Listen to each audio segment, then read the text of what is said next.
Hey everybody, Chris Fitzpatrick one more time from Chris Fitzpatrick Speaks. We're going to do another round of our mailbag feature here on my YouTube channel. Last week's question about resumes for college students and new job seekers who maybe don't have a lot of professional experience was very well received, and we want to tackle a new question this week. And I want to thank my good friend Philip Wilkerson. Philip sent in a great question. I just started working with Philip recently. He's a part of the Eastern Association of Colleges and Employers, an organization I worked with for a long time and I'm a big fan of. And he comes to us from George Mason University, where he works for University Career Services. So Phil says, Chris, what are your thoughts on professionalism? How is professionalism changing? And this is just an awesome question from my friend Phil at George Mason. So we're going to tackle that today and go into some really important examples. Please, while you're here, make sure you hit that subscribe button if you haven't already done so that way you're aware of when new videos drop and when we start talking about new topics. And of course, always feel free to send me your questions. You can reach out to me on LinkedIn. You can follow me on Instagram at Chris Fitzpatrick Speaks, and you can email me at cwfitzpatrick@gmail.com. I'm taking all questions from the community, and I have a lot to work with over the next several weeks, maybe months. But all the questions are great. All the questions help. And I also might start to see some duplicates, which means there are questions that are on many people's minds. I'm sure professionalism is one of them, so let's jump in a little bit because Phil is absolutely right when he talks about how professionalism is changing. It really is a moving target. So much so, and this is one of the things that's really amazing about just the concept of professionalism, is that it can really be traced back as far as 400 BC. Right? 400 BC with the creation, the formation, the first ideas of what would become the Hippocratic Oath.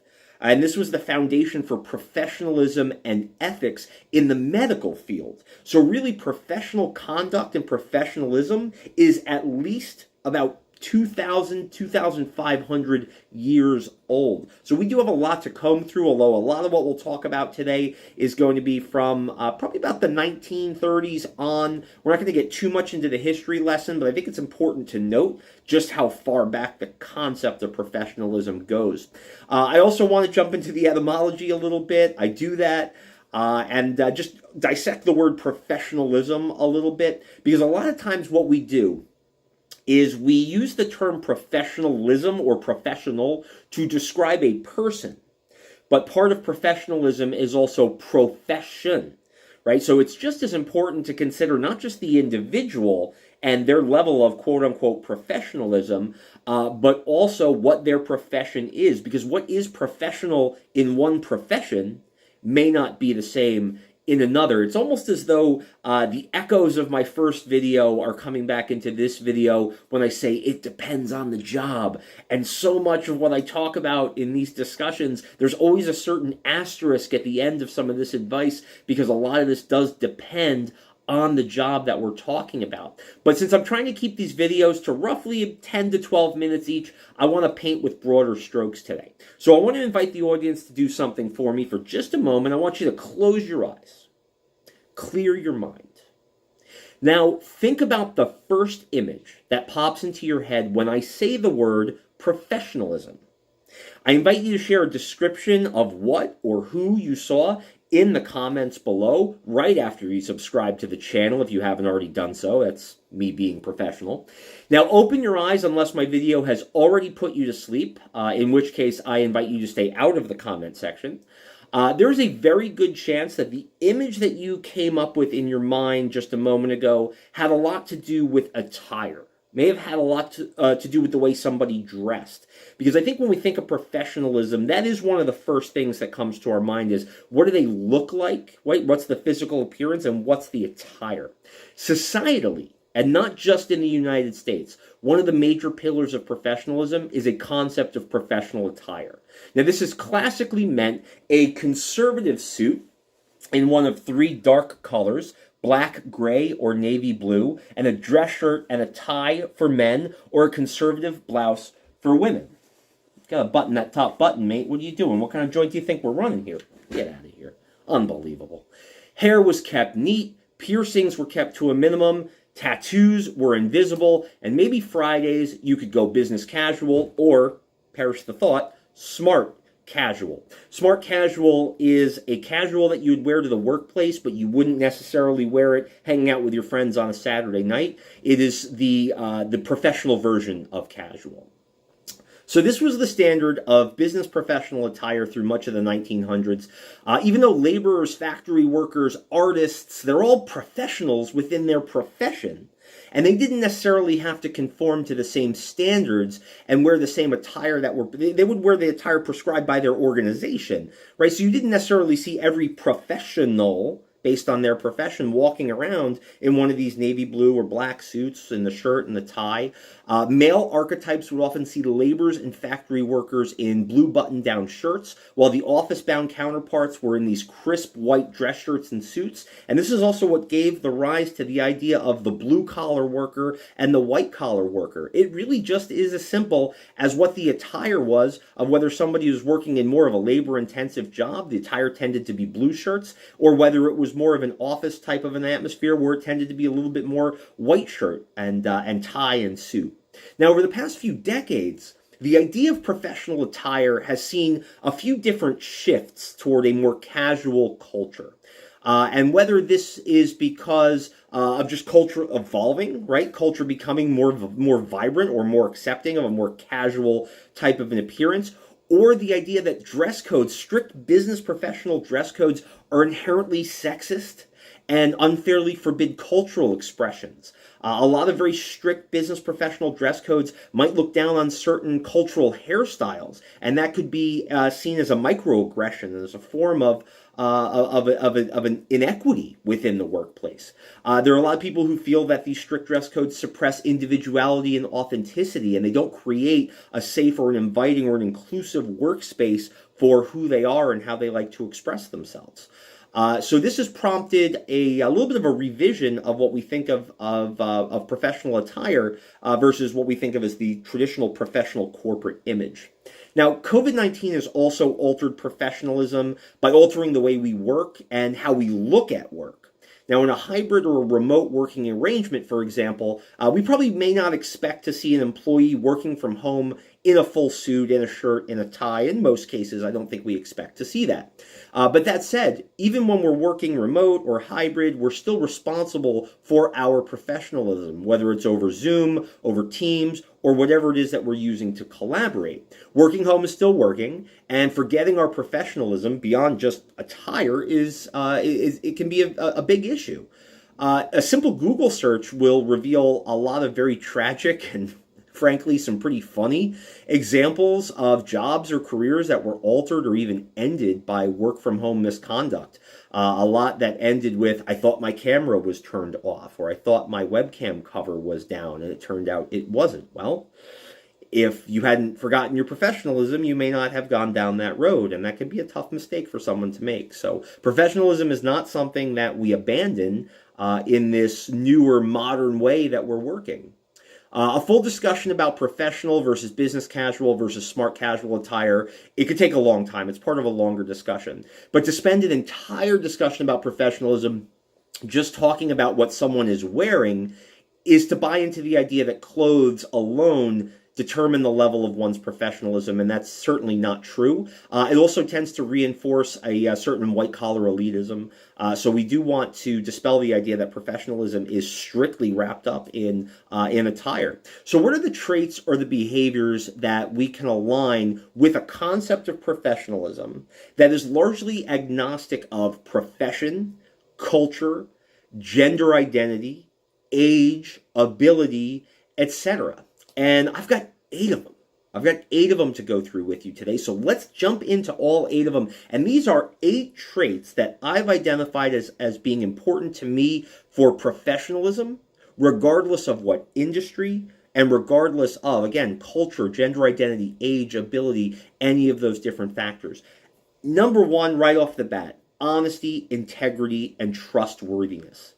What could be more indicative of whether or not we view someone as professional than whether or not that person can be trusted? Now, in my eyes, nothing can sink someone's professional aura quicker than dishonesty. One of my mentors, Dr. Rob Gilbert from Montclair State University, who runs the wildly popular Success Hotline, still running today, he used to say failure shows a lack of preparation, but cheating shows a lack of character. I think the world is more forgiving to someone who fails, but less so someone who lies. So that's number one. Number two is emotional intelligence and empathy.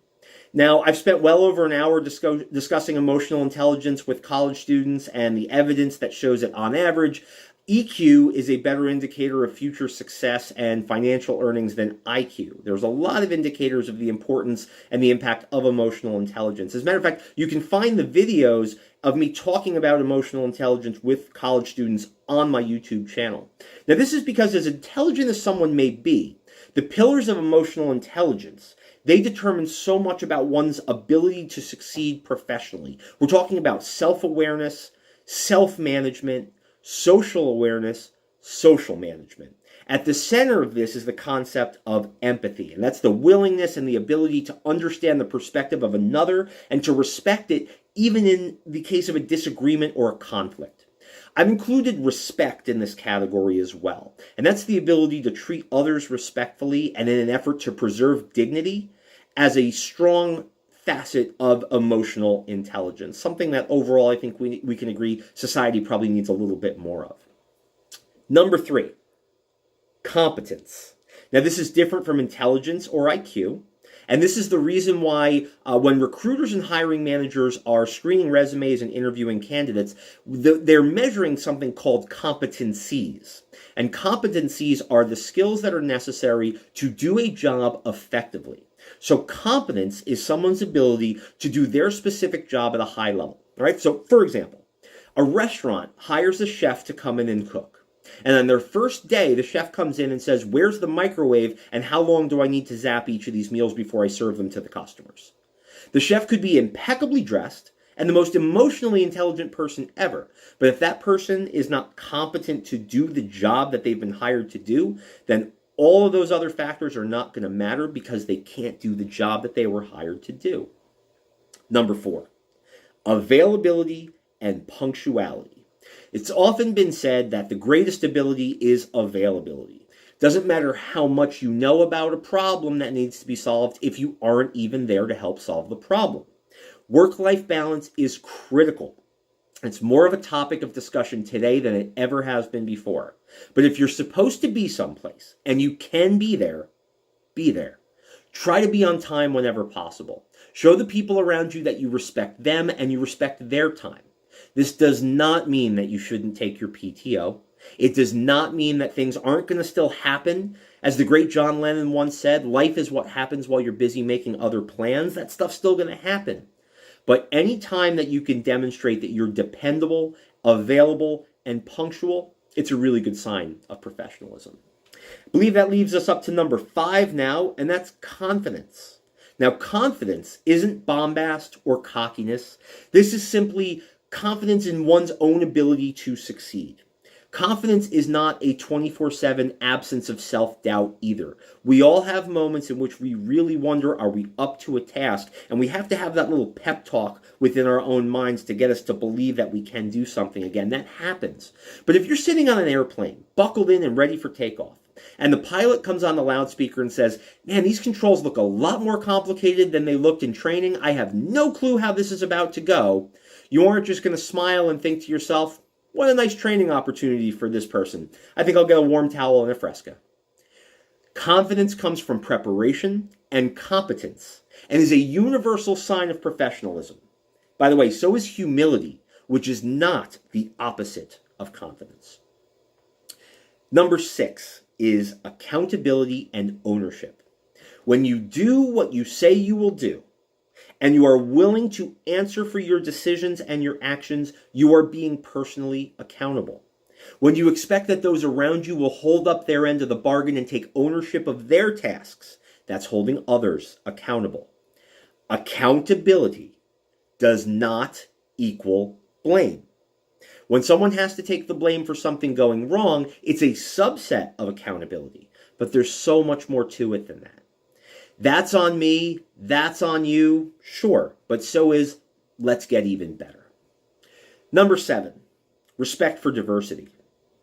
The world is getting smaller, and there is insurmountable evidence that diverse and inclusive teams are more innovative and perform at higher levels than their homogeneous counterparts. Fortune 500 organizations with female executives are outpacing their strictly male-led contemporaries in profitability. There is still a lot of work to be done in terms of diversity, equity, inclusion, belonging, and accessibility, whether it's the topic of equal pay for equal work or representation in the C-suite, but with so many aspects of diversity present in the modern workplace, especially with remote and hybrid work arrangements reducing barriers for individuals who are caring for children or elders, the disabled, the neurodiverse. The ability to work and thrive alongside different people is critical in the quest for professionalism. Last but not least, number 8, a personal favorite of mine is communication. Almost every living organism communicates in some way. And in order to be seen as professionals, it's important that we communicate effectively using all 4 of the styles of communication. Number 1 is verbal communication. The words we speak, the volume, the pitch, the tempo, all are important in how we communicate with others and are an indicator of our professionalism. I think we can all agree that there are certain words that are not appropriate in certain settings, and other words that frankly aren't appropriate in any settings. The second type of communication is nonverbal communication. Now, do you want to know how vast this subset is? Consider the fact that we just spent a considerable amount of time discussing professional attire, and that is just one of many subsets of nonverbal communication. This also includes our eye contact, our posture, our facial expressions, and so much more. Number 3 is written communication. Our emails, text messages, letters, resumes, and any other written document, whether physical or electronic, are part of our written communication. And our professionalism is being examined every time our written correspondence is. And the last, this is the one that people often forget about when I ask this question, number 4 is listening. If you want to be seen as a professional individual, practice active listening. Show people you value what they have to say and that you aren't just waiting for your turn to speak. Remember what people tell you. Repeat it back to them. Confirm. Make sure you understand it. And take an authentic interest in what people around you have to say. Now, we may never have a universal vision of what professionalism means, but I think these 8 things that come to mind for me when I think of what a professional is, I think it's a good place to start. While professional may be defined as someone who is just paid for the work that they do, professionalism is a much deeper topic of discussion. I hope this discussion helps you think of how you can continue to be professional, to improve your professionalism, or how to guide others on the path to professionalism.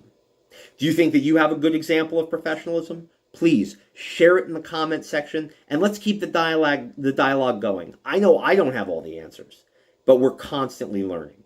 Be sure to hit the subscribe button for more resources like these. Connect with me on LinkedIn, follow on Instagram and Facebook, and above all else, I appreciate you spending some time with me. Thanks.